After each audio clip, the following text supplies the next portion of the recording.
नमस्कार दोस्तों, स्वागत है भौकाली ऑनलाइन क्लासेस में। बच्चों, ये हमारा चैनल भौकाली ऑनलाइन क्लासेस है। बच्चों, हम जो है मुगल वंश के बारे में पढ़ रहे हैं और हम लोग बाबर के बारे में पढ़ चुके हैं। हुमायूं के बारे में कल एक पार्ट में हो चुका है, ये हुमायूं का दूसरा पार्ट है। बच्चों, क्या है कि हम थोड़ा थोड़ा करके धीरे धीरे बढ़ते जा रहे हैं, जिससे बच्चों पर बोझ भी ना पड़े और आसानी से समझ भी आ जाए। और बच्चों, एक चीज़ बता दें कि हमारा वीडियो में अगर आप लोग ये देखते हुए कि बहुत सारा लिखा, कुछ लोग डर जाते होंगे, लेकिन डरने कोई बात नहीं। जो हम बोलते हैं केवल वो सुन लोगे, उतने से ही पेपर निकल जाएगा। और जो फिर बोलने के बाद हम इसमें रिवीजन कराते हैं, तो आप देखोगे अगर पूरा वीडियो, तो आपको कॉन्फिडेंस आएगा और चीज़ें याद होंगी। लिखते इसलिए हैं कि लोगों को याद रह जाए कि क्या है, क्योंकि केवल बताने से ही नहीं होता है। क्योंकि अगर फ्रंट में हो तो समझा दो, फिर बोर्ड में कर दो, लेकिन हम ऑनलाइन पढ़ा रहे हैं तो इस वजह से ये करना ज़रूरी है। अगर बच्चों हमारा वीडियो पसंद आ रहा हो तो लाइक करें, सब्सक्राइब करें और शेयर ज़रूर करें। हमारा चैनल भौकाली ऑनलाइन क्लासेस है, ठीक है बच्चों। तो आज स्टार्ट करते हैं। मुगल वंश 1526 से 1707 के बीच में था, जिसमें हुमायूं के बारे में काफ़ी कुछ बता चुके थे। जो पहला पार्ट चल रहा था, 1530 से 1556 तक शासन किया था। इसमें बच्चों ये बताते हैं कि हम बता चुके थे किस तरह से गुजरात उसने जीता था। हुमायूं ने बहादुर शाह को हरा कर गुजरात, बच्चों जो है हम लोग बता चुके थे कि हुमायूं ने किस तरह से गुजरात पे जो है अधिकार कर लिया। उसने जो है बहादुर शाह को परास्त कर दिया था, लेकिन बहादुर शाह वहाँ से भाग गया था।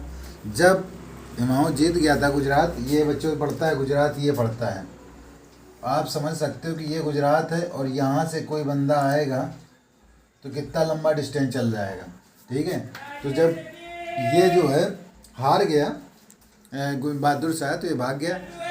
और इसके बाद जो बच्चों क्या हुआ था कि इसने अपने भाई, इसका भाई जो था छोटा भाई अस्करी को, इसने वो गुजरात जो है सुदूर कर दिया कि बच्चा मतलब अपने भाई को कि तुम इस पर शासन करो, और ये वापस लौट आया। तो जो ये अभियान होते थे बच्चों, यहाँ से गुजरात तक जा रहा है, कोई रथ से जाते थे, कोई वैसा साधन नहीं था कि 1 घंटे में आ जाए, 3 दिन में आ जाए, 1 दिन, महीनों लग जाते थे, सालों लग जाते थे, महीनों तो लग ही जाते थे, 4-4, 6-6 महीने। तो ये अभियान बहुत लंबा दूर का अभियान था बच्चों।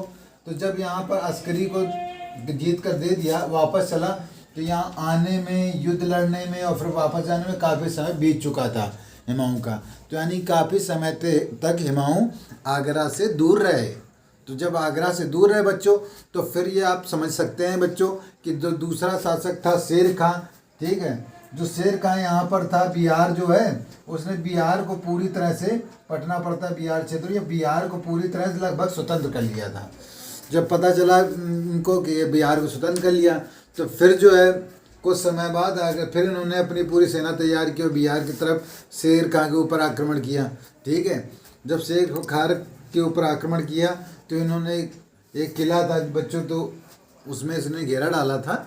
उसके बाद फिर उसमें कब्जा किया, 6 महीने उसको कब्जा करने में लगा दिए।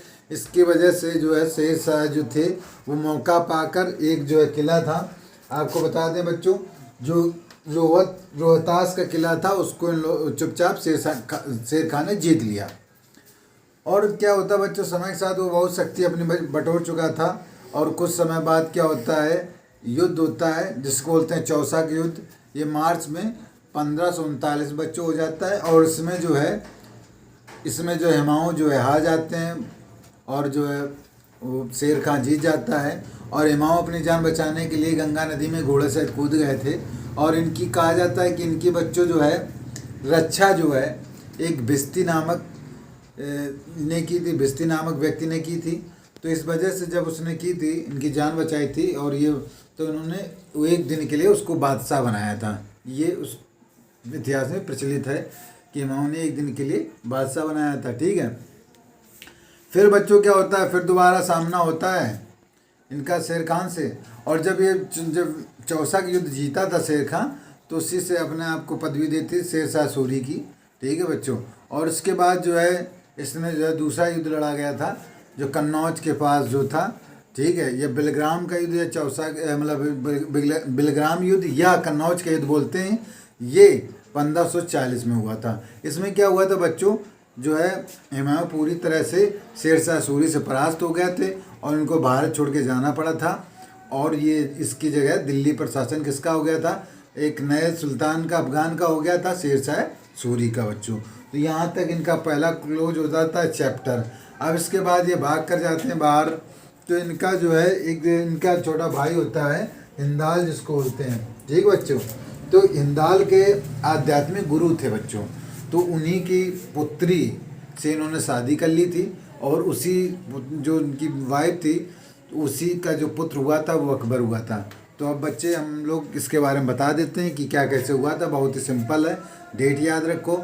चौसा की युद्ध बच्चों 1539 में, और कन्नौज का और बेलगाम एक ही साथ है, ये है 1540 में।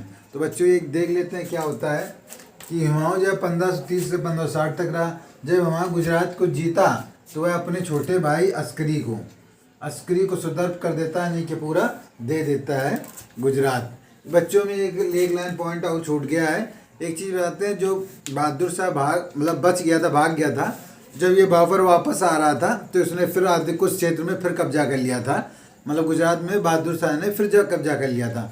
तो अब क्या उसी समय जो है लास्ट में चलते चलते पुर्तगाली आ चुके थे, और पुर्तगालियों से कोई बात पर की बहस हो जाती है बहादुर शाह की। तो ये समुद्र में बहस चल रही थी, तो बोला जाता है कि पुर्तगालियों ने उनको धक्का दे दिया था, जिससे समुद्र में गिरकर मर गए थे बच्चों, ठीक है।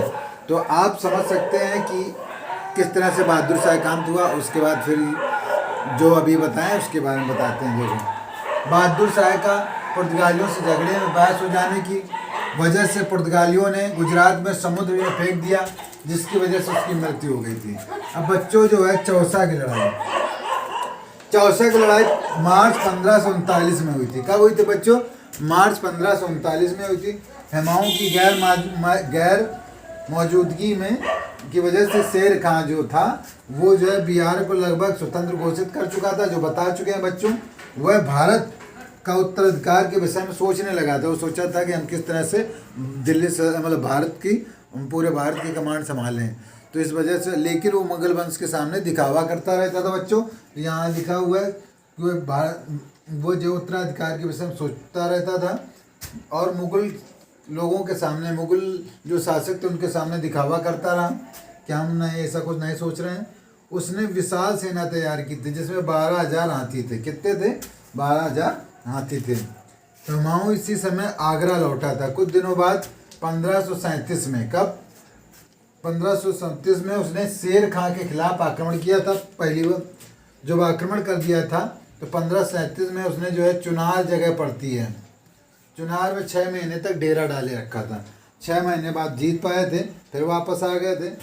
तो इसी का अवसर पाकर 6 महीने डेरा डाले रहे, तो इसी बीच में उसको टाइम मिल गया। किसको? शेर खान को। तो शेर खान ने क्या किया, जब तक यहाँ रोहतास में कब्जा कर लिया, रोहतास में कब्जा कर लिया, ठीक बच्चों। जब रोहतास में कब्जा हो गया तो फिर उसके बाद फिर हुमायूं को जो है वापस से 1537 में शेर खान हुमायूं के बीच में युद्ध हुआ, जिसमें शेर खान जीता था। मतलब ये बच्चों क्या होता है 39 है। 1539 में जो होता है तो युद्ध हुआ। जैसे ये जाते हैं आज़ाद कराने बिहार की तरफ जाते हैं, शेर खान के खिलाफ लड़ाई की थी, तो वहाँ पर बिहार में जाते हैं। वहाँ के 1-2 क्षेत्र जीत के वापस आ रहे थे कि काफ़ी बीत चुका था टाइम।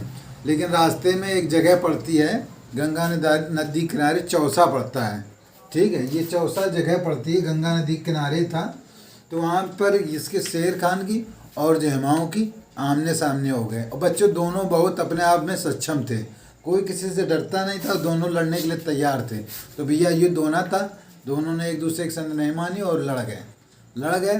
तो इसमें क्या हुआ, पहले तो हावी रहा हुमायूं, लेकिन बाद में जो है वो शेर खान ज़्यादा हावी हो गया, और इसकी वजह से इनको जो है अपने घोड़े सहित गंगा में कूद कर भागना पड़ा था बच्चों, और शेर खान जीत गया था। विस्ती नामक, देखो बच्चों इसको देख लो, यहाँ पर 12,000 हाथियों के साथ शामिल किया था। अब ये बता चुके 1539 में शेर खां और हुमायूं के बीच युद्ध हुआ, जिसमें शेर खां जीता। हुमायूं अपनी जान बचाने के लिए घोड़े सहित गंगा की नदी में कूद गया था। बिस्ती नामक बता चुके हैं, बिस्ती नामक एक व्यक्ति ने हुमायूं की जान बचाई थी, जिस वजह से हुमायूं ने एक दिन के लिए बादशाह बनाया गया। तो उसको कितने 1 दिन के लिए बादशाह बनाया था। उसने चमड़े के सिक्के, अपने आप को उसने चमड़े के सिक्के चलवाए साथ में अपना खुतबा भी पढ़वाया था। ठीक बच्चों, एक ही दिन में। चौसा के युद्ध जीतने के बाद शेर खान ने शेर शाह की उपाधि धारण की थी। याद रखना, शेर खान ने चौसा, बच्चों चौसा की जो युद्ध जीतने के बाद शेर खान ने शेर शाह की उपाधि धारण की थी। ठीक बच्चों, और उसके बाद कन्नौज बिलग्राम का बच्चों याद रखना, बहुत पूछते हैं। सन 17 मार्च 1540 मार्च में वो भी हुआ था, एक साल बाद हुआ था बिलग्राम का, कन्नौज का 17 मार्च 1540 में। इसमें कुछ नहीं हुआ था बच्चों, इसमें सीधे सीधे इस युद्ध में हिमाऊ हार गए थे, बहुत बुरी तरह से हारे थे शेर खान से।